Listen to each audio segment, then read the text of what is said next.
Hello there, Qckslvrslash here, and today I have a video courtesy of JCF 150 in their Tier 10 American cruiser, the Des Moines, playing on Islands of Ice Domination mode, and JCF is joined by Idolized and Lord of Thunder, and they make a pretty good platoon, a Des Moines, a Zhao, and a Gearing.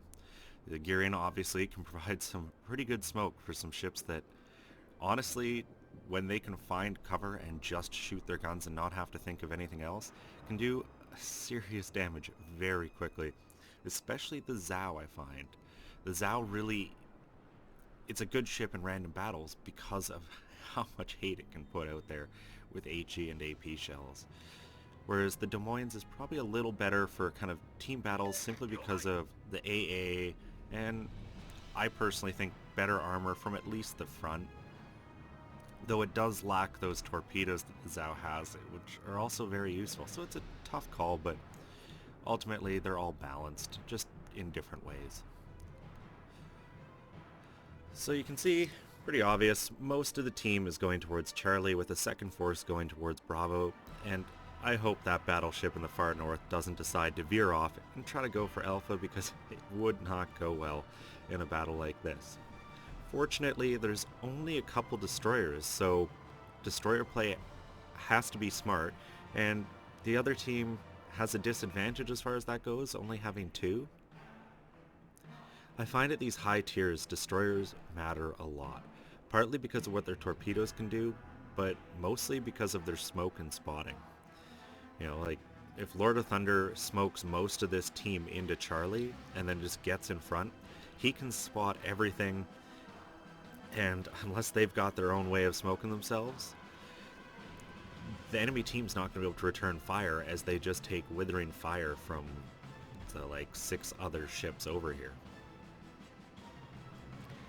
And already you can see things maybe aren't quite going to plan. Bravo's about to be taken.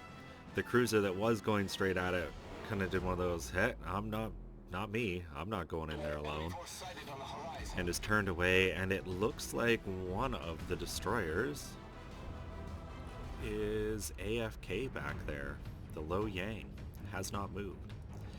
So that kind of takes away any advantage they had with destroyers, and really hurts that fleet to the north, because they need that Lo Yang's help to hunt down the enemy destroyers. And just as I kind of predicted, Lord of Thunder pops his smoke and just lays a nice long chain right into the center of Charlie for everyone to get into and just kind of stay behind.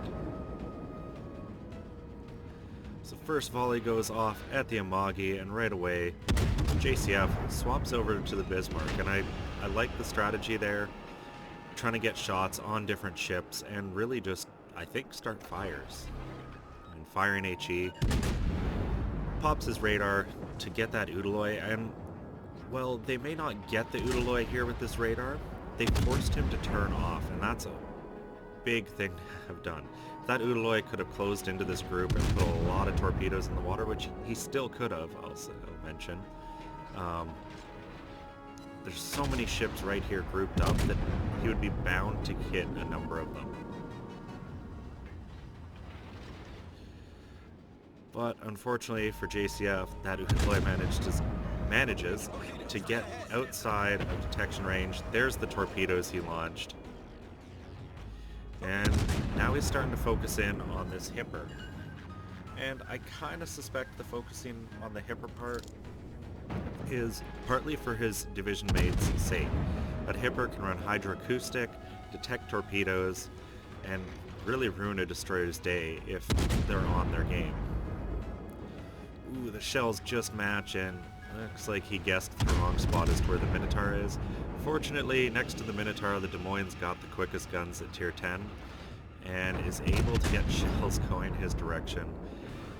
And doing a pretty good job so far. Hasn't hit, but he's definitely got that range zoned in. Unfortunately, sees the side on Hipper, goes back to him. And I can see why that Minotaur turned out no longer as good a shot. The Hipper's a bit of an easier target to hit, because the one thing that I think a lot of people underassess about the British cruiser line is because they accelerate so fast, you can be going at half or three-quarter speed to throw one set of shells off, hit that button, and almost instantly you're at full speed. There's a nice juicy citadel into that hipper, and it doesn't look like much, but so far JCF's managed 23,000 damage. They've got the only cap their team managed to take, and they've got a lot of the enemy team right around them. And that definitely poses a big threat, because the enemy team has 2 caps, and if they can start closing all of JCF's team in here, I don't really see a way that this is going to come out as a win. So they've got to do a really good job here and lay some shells in and get some damage on the board, get a few ships off the board. You can see one of the battleships to the north charging in solo, kind of like I was afraid he might. I don't know if it's the same one, but that's just a poor decision to make. He's come across another battleship, cruiser, and destroyer from the looks of things, and he's not going to survive that.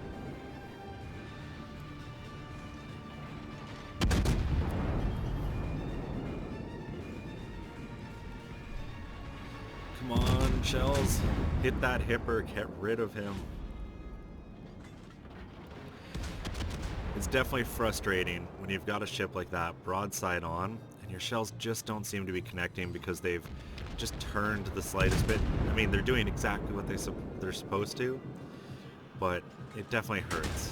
One good volley though and that hipper's dead, so that's all he's got to focus on. Hit with a pair of these guns and he can eliminate them, but he sees that Minotaur and decides to swap over, throws the shells in the air against him. And I'm kind of guessing it's about here that they realize or decide as a trio, we've got to push forward a bit. Because you can see Lord of Thunder's pushing up, JCF's pushing up, and Idolized is behind them. And it makes sense. They're all smart players and they've realized they have to do something before the enemy team manages to hem them in down in the south. And I mean, oddly enough, the enemy team doesn't have that big an advantage so far, and I feel bad for this Minotaur. He's sailing in. He's doing a good job keeping his nose in, which is really what you have to do in the Minotaur, because you give your side, you're going to get deleted. And he's got his Hydra up, so JCF is detected here. But unfortunately, as you can see, the second JCF gets detected, the Minotaur is like, oh, gotta get all my guns firing. Gives up his side, and, well, look at that. 11,000 damage, 9,000 the one before. Whereas JCF is angled very well, kind of more a nose-in attitude for 2 reasons. One, to deflect shells, but it also means these torpedoes are, well, hopefully gonna miss. The one definitely does. Is the other gonna hit? Ship stops just in time, and now it's just the Des Moines, a couple battleships, well, more than a couple, but it's looking a little better. The Minotaur is gone, which the Minotaur is such an odd ship, because if it's allowed to sit and do damage, it is devastating. But if you can get it out like that, unable to smoke itself, and I'm thinking he may not have had smoke because I never saw him use it, it's not that effective at close range, at least. It can sit out at like 17 kilometers in stealth fire, but if it gets in close, it's gonna have a hard time without that smoke. So it looks like most of the team is focusing in on this Des Moines, which I think is a smart move. Des Moines has the radar. It's one of those ships that can, you know, root them out from these smoke screens. And I feel bad for this Atago.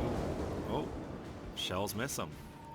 I thought that Atago was about to eat crap because he was side onto the Des Moines and I saw AP here and there. Fortunately, JCF's detected. Everyone's shooting behind. You can see the North Carolina shells, though. They're looking a little better. He's getting his bow over into the fire. And they all just miss. And those moments in this ship definitely make you clench a little. Because Des Moines can do really well nose in. It is prone to citadels. even from the front sometimes, from the bigger shells like the Frederick de Grosse.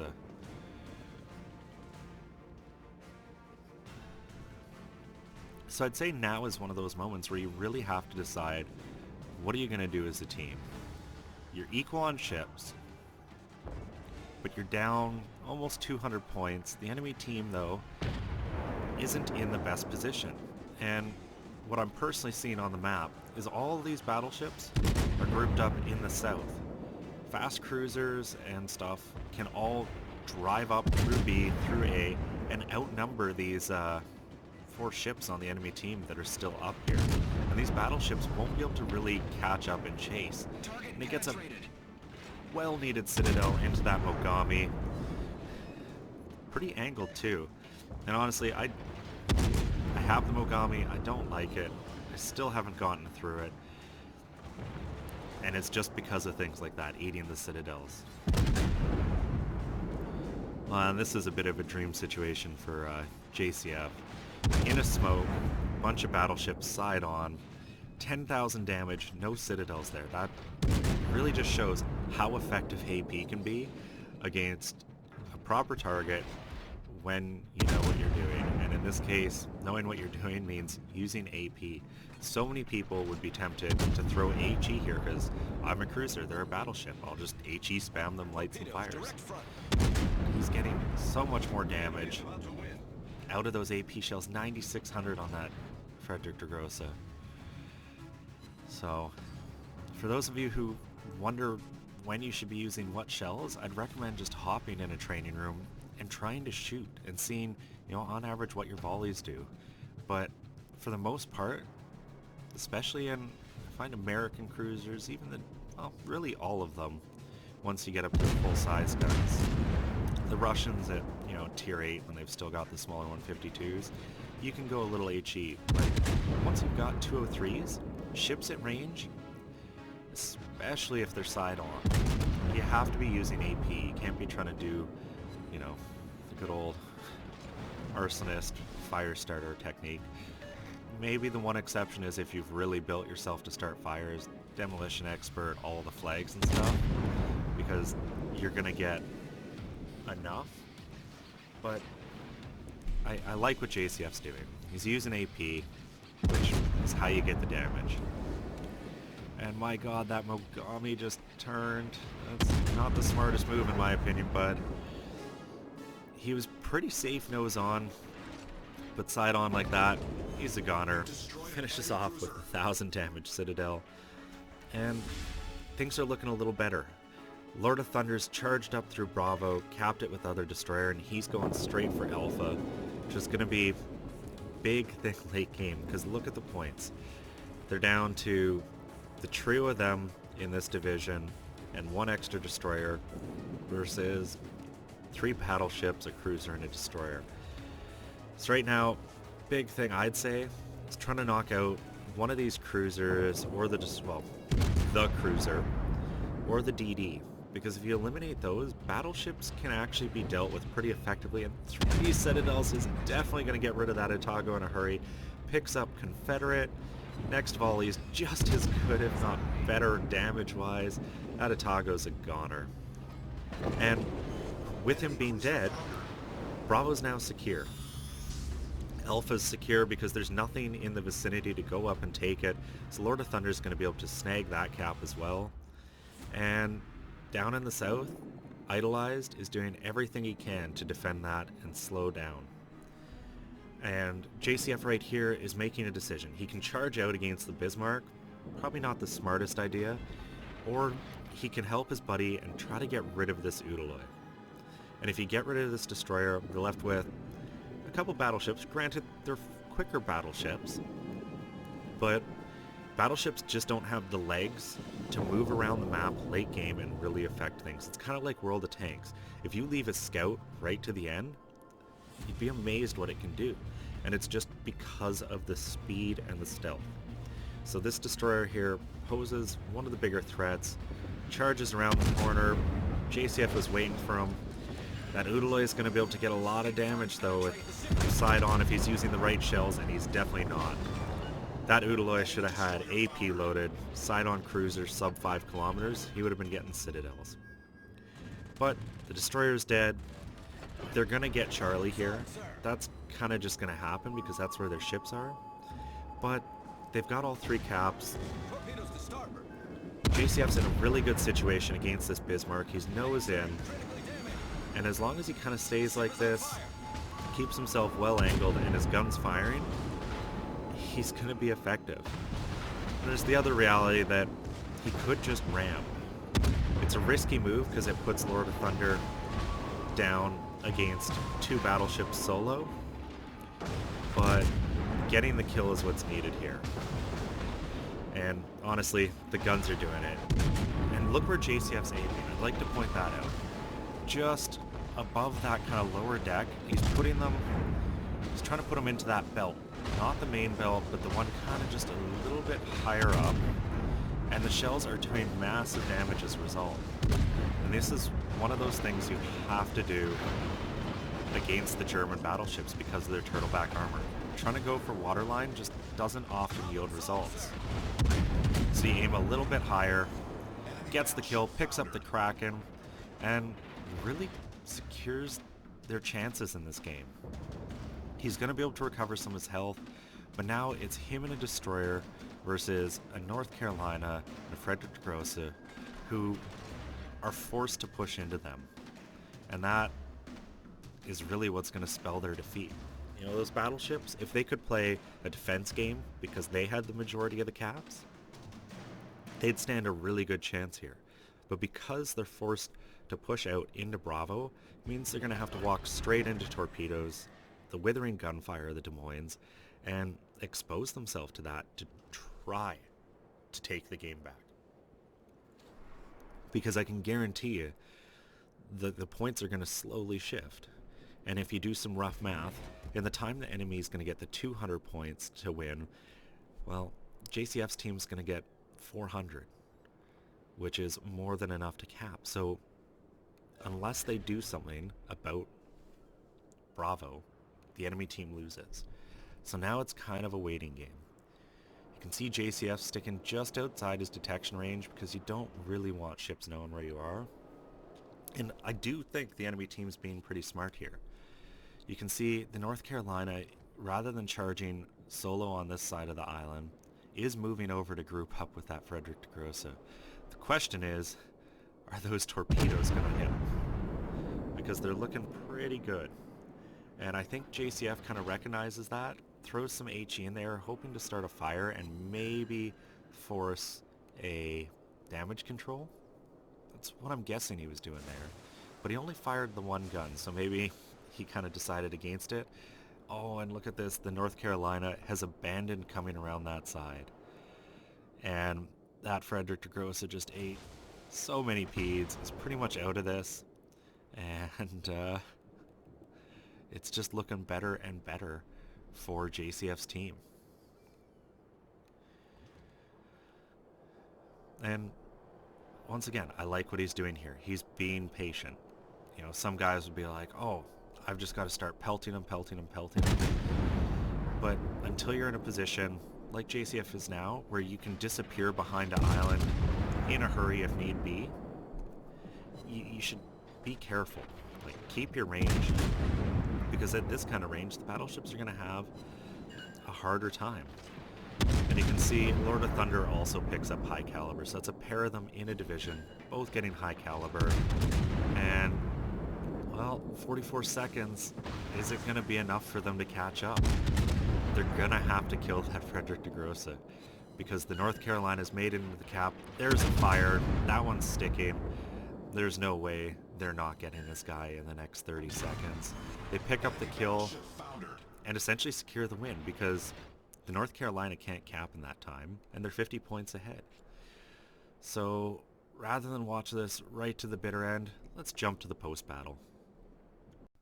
And what a game in the end. 728,000 credits. You got Confederate, Dreadnought, Kraken, High Caliber.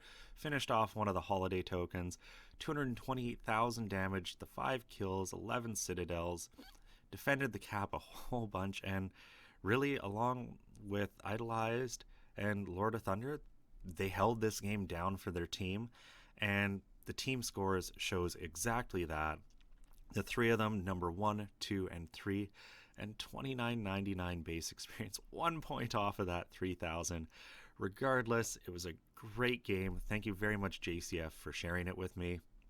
I hope you all enjoyed it. If you did, consider giving a thumbs up or subscribing to the channel. And as always, I'm Qckslvrslash. I'll have another one for you guys later.